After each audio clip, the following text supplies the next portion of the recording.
my friends, and welcome back to another hippy dippy video on my channel. We're going to dive right into the spirituality Q&A, question and answer if you live under a rock. Yeah, this video is long overdue. I asked you guys questions a while ago on my Instagram, so make sure you're following that to keep up to date with what's going on and to have more of a say of what's going on in these videos. But if you're new to my channel and you like this kind of content, make sure you subscribe and of course like this video so I know you want to see more of it. Question number 1, how to follow your passion when you have a full-time job.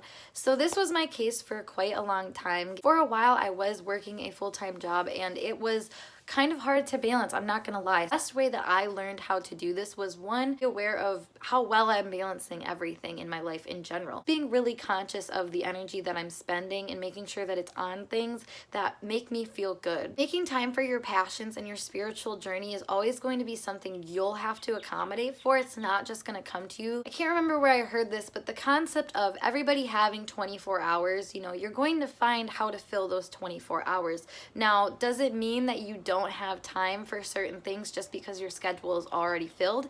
Not necessarily, because you can move around things, you can shorten the length of time, and there's certain things that you can completely eliminate from your schedule to make time for your passions, for your spiritual practice. A lot of ways that you can kind of accommodate for your own schedule and advocate for your own happiness. Ultimately, that's what you're doing when you're making time for these passions, regardless of what else is going on in your life. Question number 2, was there a defining moment / peak experience that shifted my life into the direction of spirituality? Honestly, really negative events normally trigger this connection, this awakening within not only me, but I feel like a lot of people. So really just negative things that, made me have to shift my mind. Shifts are always available, not just when you're feeling bad, but that was probably the biggest point in my life, is when I was at my lowest of low and I had lessons to learn that they beat me up until I learned them. So question number 3, how can we increase faith in source, the universe, God, whatever you'd like to call it? So this is a really good question actually, because we all are told to trust, made to understand that there's like a bigger picture, a bigger power at play, but how do you actually go about trusting that and believing in that? And honestly, it's just a matter of noticing and really taking into consideration when things are synchronistic and they have this weird coincidental energy around them, just however little or however often they happen, and just noticing them for the significance that they can hold. Because you can totally make anything practical, rational, black and white, and you can prove everything to be something else with logic. Like, you don't have to believe in spiritual concepts or the power of the universe at all. You can talk yourself out of it 10 times over, but you tune into that awareness that you're trying to bring out, allowing more of those synchronicities and things that are kind of magical to appear to you. It almost just fuels this idea in your brain that there is something that is kind of making things work for you. And the more that you believe that, neuroplasticity, the more that it will be your reality. Truly, it is just a matter of just doing the dang thing, just believing, just trusting, and just seeing how things pan out. Allow yourself to just kind of fall into certain situations that feel good to you and just not overthink it. I think that's the biggest thing. Don't overthink things. Let them be magical if they come off magical. If, like I said, you can rationalize anything, you can choose to believe in whatever you want to. So why choose to believe in the worry and fear when you can choose to believe in the magic, Tips for meditation. Honestly, the best tip that I can say for meditation is to not be hard on yourself. Every single voice, every single little distraction that pops into your head or around you is an opportunity for you to express kindness. And I know that that sounds so cliche, maybe a love and light kind of wash over, but in reality, I think that it has so much more depth than that when you express love and compassion and understanding to yourself and your own emotions. I think the biggest fault when it comes to people trying meditation and not having a good experience with it is the fact that they probably have really negative self-talk, or just self-talk that is completely chaotic and not helpful. So you have to be kind, because it's your inner being, your inner child. If you're going to speak to a child in a constructive way, you're not going to scream at them, you're not going to yell at them, you're not going to be rude to them, you're going to be kind. Make sure you're being kind to yourself. That will help you indefinitely when it comes to meditation. Just excuse this man who's trying to start his motorcycle because it's very ratchet. Hope that helps. So I'm sorry if you can still hear it, but next question is, have you tried plant medicine?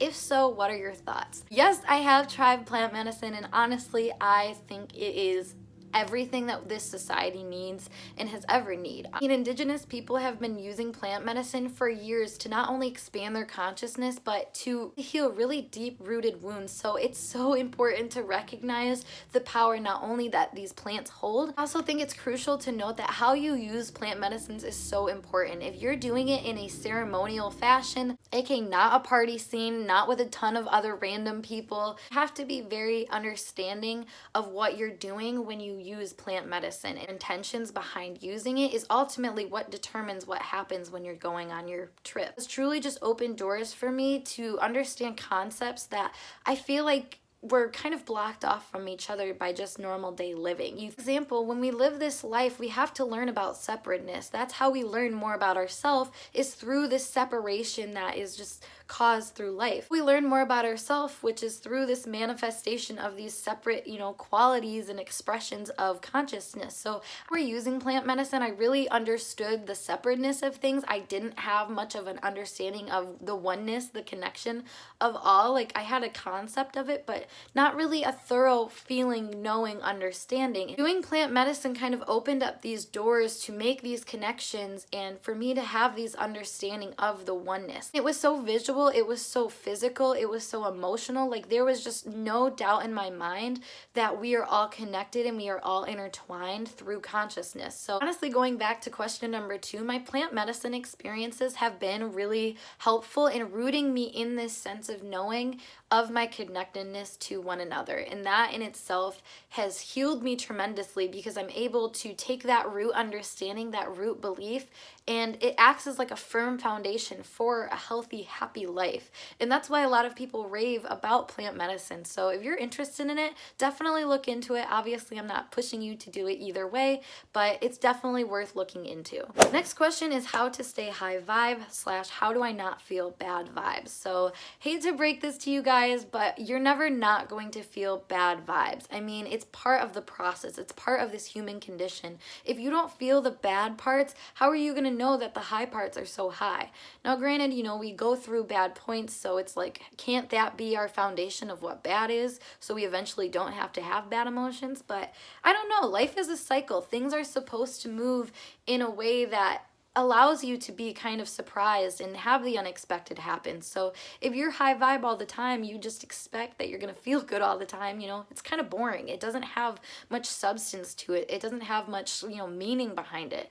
And that's kind of the cool part about bad emotions, is that they allow you to enjoy the good ones. It is your number one self-discovery technique. Honestly, it's really hard to pin it on just one certain thing because astrology has been absolutely life-changing for me. Tarot has been amazing. I mean, I practically made this whole channel based off of the divination and stuff that I was using to self-discover and embody my power. Honestly, I think that all of the things that I did were rooted in one technique, which is following your intuition, trusting your inner guidance that you get. Not this string of conscious to-do lists that you think, are gonna make you a better person, but the things that really draw you and really inspire you to kind of put your pieces together and learn more about yourself, because when you know yourself, you know everything. I mean, there's a lot of things that go into trying to discover yourself, but if you trust yourself, you'll be able to guide yourself wherever you need to go.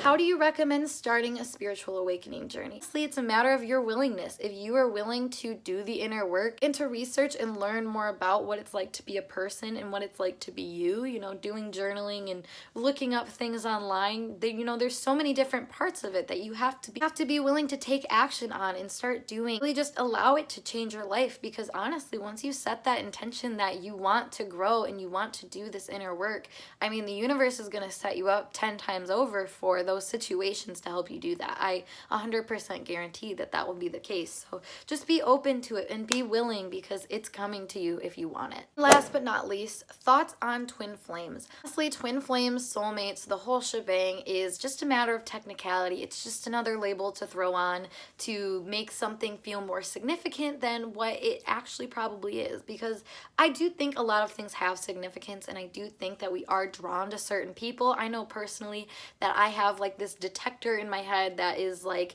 you need to talk to this person needs to be in your life, and they normally play a very significant role in my life. So I know that that's kind of a natural thing that I have going on, and honestly I think everybody does. I think that there's so many different experiences and people that play such an important role. It's really hard to say who is more significant than another, because honestly, just because you feel someone is significant in your life doesn't mean that a person that you feel is insignificant in your life won't have a significant purpose in your life. So I think that it just goes to show human nature is we want to label stuff, we want to understand things. So if you want to label someone your soulmate, your twin flame, or just to better understand the connections, you can do that all you want to. But honestly, every single person in your life is significant and they hold a very significant value. So in a way, it doesn't really matter if it's your twin flame or your soulmate or whoever, you know. Either way, they matter. So it's just whatever. But yeah, guys, that concludes the spirituality question and answer, Q&A, whatever you want to call it once again. But I just want to say thank you guys so much for sticking around. If you stayed to the end of this video, I appreciate it so much. You guys are the OGs. But if you want more content from me, all my other social medias linked down below, so check that out. Of course, like this video and give it a comment if you want to see more content like this. If you want to do a part 2 with more questions, you can always leave those down below. And of course, subscribe to my channel because I love to hang out with you guys and make friends. So comment down below if you are new. Otherwise, I hope to see you guys in a later video. Bye for now.